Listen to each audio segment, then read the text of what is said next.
Your Royal Highness, the Crown Princess Victoria, Deputy Secretary General to the UN, Mr. Chairman of the Stockholm International Water Institute, Mr. Director of the SIWI, and Mrs. Director of the World Water Week, my dear friend and colleague Emmanuel, Excellencies, ladies and gentlemen. It's not easy to speak after you, Your Highness, and after you, Mr. Deputy General Secretary. I have prepared a speech, but you said everything I had on my speech.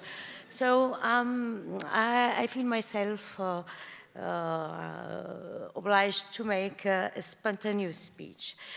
So let me come back first and thank the Kingdom of Sweden and your king and queen for their hospitality, and the population of Stockholm, the city of water, and congratulate the creators of this week of water in this specific city, which is rich of water. I was in the table of His Majesty yesterday, and he told me that he launched this week 27 years ago. And I was wondering, how can we launch a week of water in a city when water is abundant? And how can we be so visionary? I'm coming from a country when each drop of water is important. I'm coming from a country when we learned from mistakes, when we learned from policies, from strategies. When we began in 1960, the strategy and the policy of water with our dead king, Hassan II, who built dams and dams and dams. And now Morocco has more than 130 dams. And while our neighbors have no water in the 60s, we had drinking water in our cities.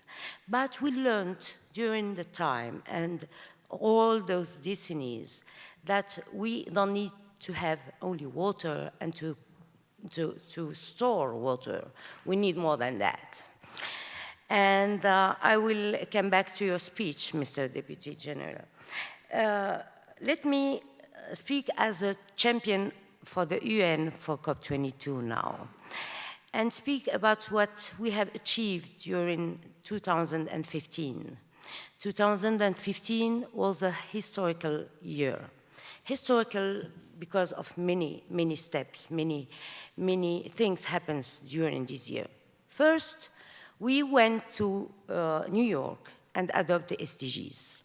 And I can tell you that all the parties were very happy to do that, because all of us were convinced that the 17 SDGs were extremely important. And His Excellency, Mr. Ban Ki-moon, spoke about transforming our life, spoke about dignity, eradicating poverty. And for all the parties, it was easy, and we adopted these 17 SDGs very easily. Then we went to Sunday, and we adopted the action plan of Sunday. And action plan of Sunday is the disaster and all what is related to the management of disasters around the world, and especially floods and all the disasters. And then it was not so difficult, and we adopted this plan, this action plan. Then we went to Addis Ababa, and we adopted the action plan for development, and this is about financing, how to finance development in the developing countries. And by the end of the year, it was the Paris Agreement. And I can tell you, and Manuel is here, Mr. Commissary of COP22 is here, and all the honorable ministers were in Paris, and I can tell you that it was so difficult to succeed, to have the consensus in Paris Agreement. Paris Agreement, when while we were discussing the Paris Agreement, we understood that we were not discussing about climate. We were not discussing as environmental ministers. We were discussing about economy, about geopolitics, about power around the world. We were discussing about fuel, the energy. We were discussing about who is going to lead the economy worldwide in the next 20 or 30 years. So we were discussing about how to change the world. This is Paris Agreement, how we can change the world, how we can change the mode of production, how we can change the mode of consumption, how we can change the culture around the world to build a new world, to transform the society, to transform the culture. And this is exactly what we agreed when we agreed the SDGs, because we were speaking about dignity in Paris Agreement also. When we are speaking about climate change, Your Highness, Excellencies, we are speaking about those populations who are suffering now about climate change. We are speaking about more than 700,000 people who have no access to drinking water. We are speaking about more than 2 billion people who have no access to clean energy and who are suffering from using wood and consuming wood for their energy needs. We are speaking about these 1.4 million hours spent by girls in Africa to go to look for water instead to go into school, what you said, Your Highness. We are speaking about sanitations, where more than a billion of people around the world have no sanitation. So we are speaking about exactly the same thing, like SDGs. But the problem is, how can we address the impact of climate change on all those issues and reach the SDGs if we are building walls between those negotiations? We are negotiating SDGs in one part, the Sunday action plan in the other part, the development action plan in the other part. And those are not the same ministers dealing with those negotiations, not the same negotiators dealing with those negotiations, and not the same funds dealing with those issues. So I think that this is time now to destroy the walls and to build bridges between all those action plans. We can't achieve the SDGs if we don't implement Paris Agreement.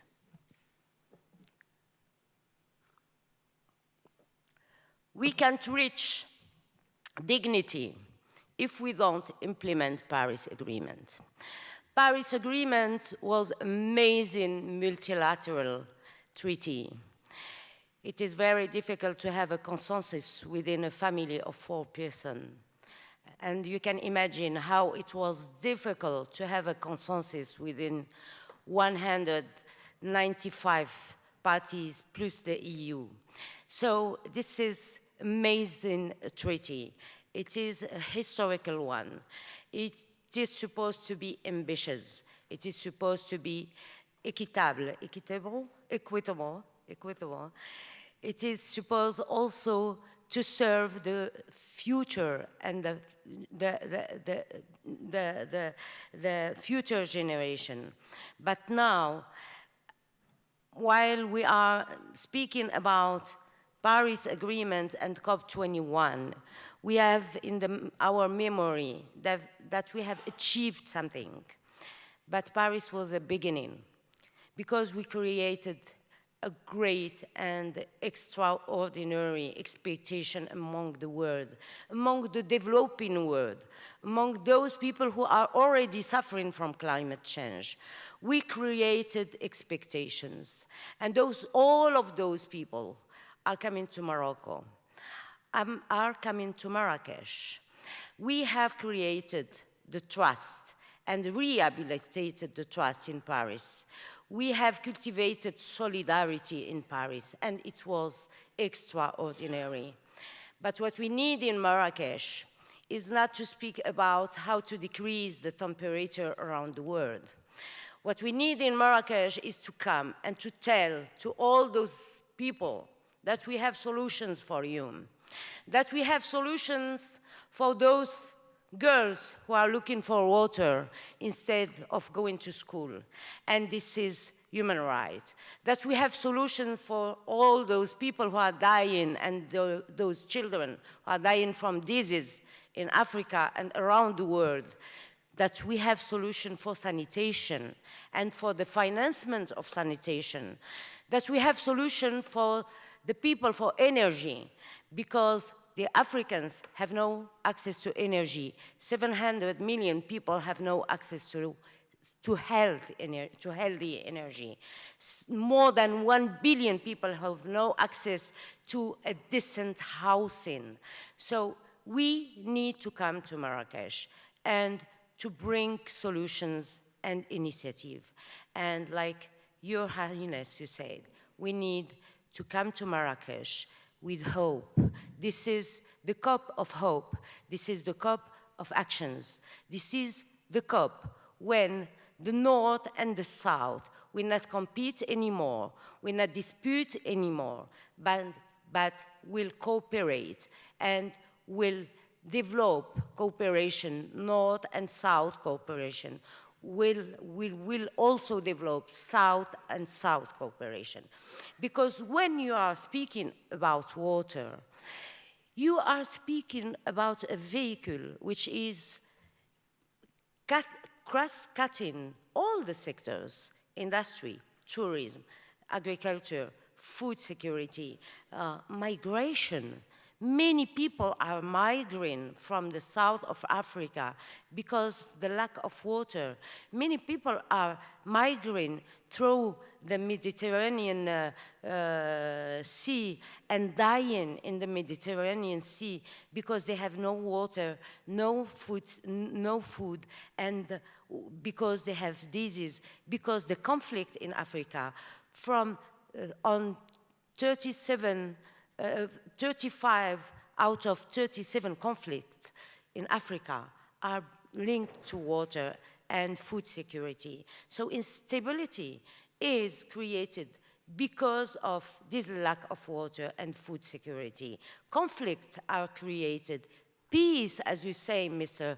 Deputy General, is threatened because of such kind of problem. So we are when we are speaking about water, we are speaking about a transformational issue which need to be in Morocco. And what better place than Morocco? Because we know what is the importance of water.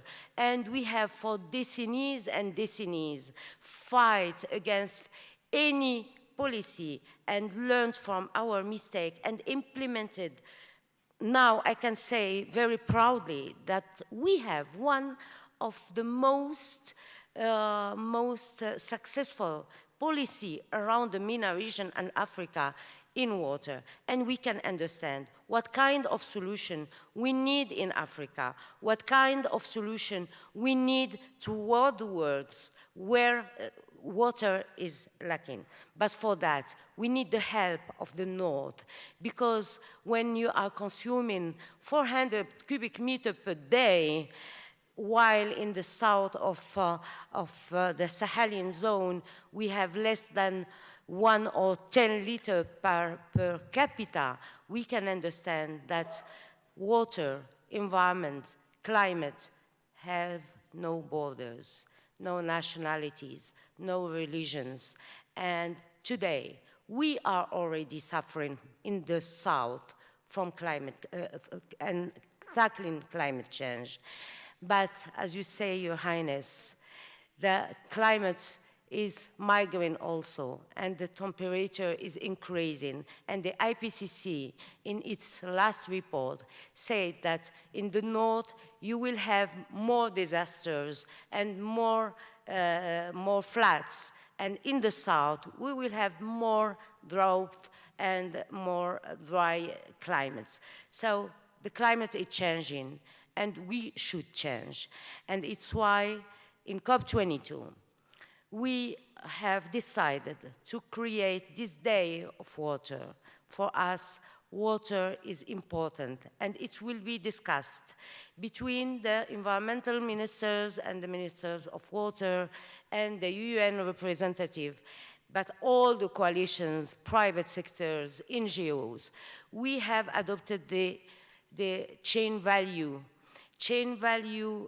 logic in order to put everybody together around the table and to find and to look for the solution.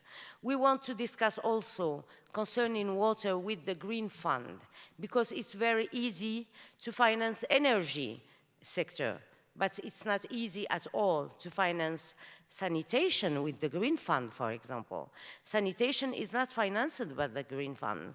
It's very difficult to have financement for adaptation. Today, only 12% of the financial flow is going to Africa, and in this 12%, only 2 or 3% is going to adaptation. Water is among the project of adaptation. So today we should innovate. We should come to Marrakesh with a new governance of the water around the world. There are many initiatives. Ségolène spoke about many of them. This Seaweed Week is a wonderful opportunity to learn from the Nordic technologies and to come to Marrakesh with solutions and with hope for all the people who are suffering. Thank you again, Your Highness. Thank you for Sweden. Thank you for the organizer. Thank you a lot, Mr. Delegate.